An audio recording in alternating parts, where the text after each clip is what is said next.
वहां की सरकार का यूं अचानक चले जाना, अशरफ गनी का यूं निकल कर ये कहना कि खून खराबा होता इसलिए हम निकल आए, अचानक कितना बड़ा सेटबैक लगा होगा वहां उन लोगों को जो इस सरकार की तरफ देख रहे थे।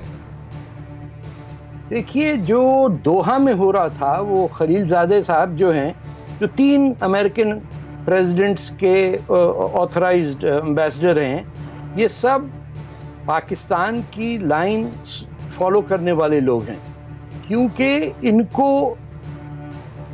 इनका सारा एटीट्यूड ये था कि जो अफगानिस्तान 1960 या 70 में तरक्की की तरफ जा रहा था, इनको अपने सारे इस्लामिक टेररिज्म की एक्सपेरिमेंट वहां करने थे।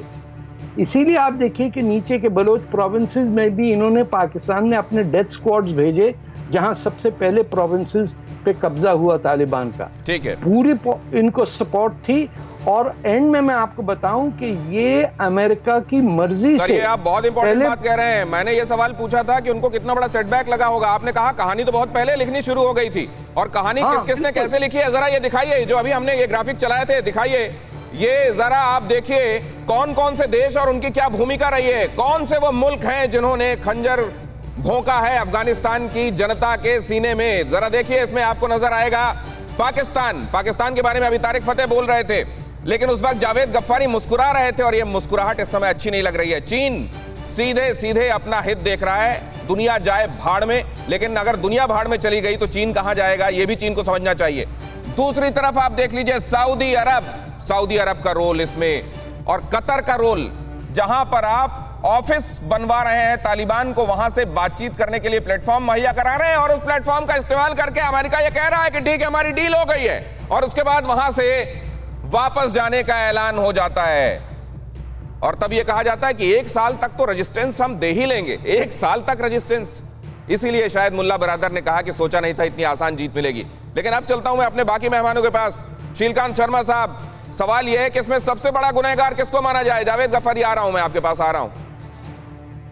अगर मेरे को आप मौका दें तो मैं बताऊं, कल CNN पे अमेरिका के सेक्रेटरी ऑफ स्टेट का इंटरव्यू आ रहा था, और CNN का जो इंटरव्यूअर था वो उनको बुरी तरह से ग्रिल कर रहा था। पर उन्होंने एक बात कही, उन्होंने ये कहा कि अमेरिका WTC अटैक के बाद जो सबसे बड़ा काम था जो बिन लादेन को मारने का, वो कर चुका था 2011 में। तो अगर वो काम सबसे बड़ा था तो वो काम कहां हुआ? एबटाबाद में हुआ। तो उस एबटाबाद के में जिस पाकिस्तान ने बिन लादेन को रखा था, उसके खिलाफ अमेरिका ने क्यों नहीं किया कुछ, बल्कि उल्टा उस पाकिस्तान पे और 8-4 करते रहे।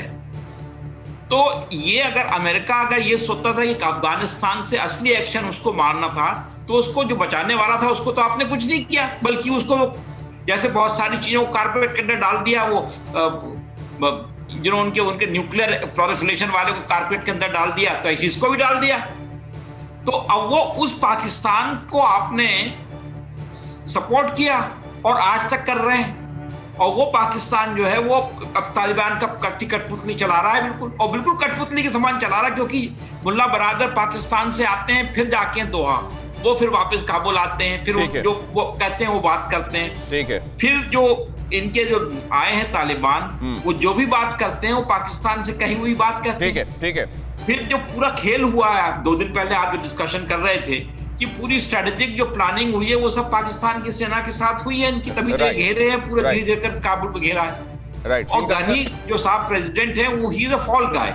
उनके मत्थे सब कुछ मड़ के ये आप साधु बन जाएंगे साहब, ये सब प्योर हो जाएंगे। तो ये इनका खेल है। लेकिन क्या ये खेल कामयाबी की तरफ बढ़ता हुआ दिखाई दे रहा है सर?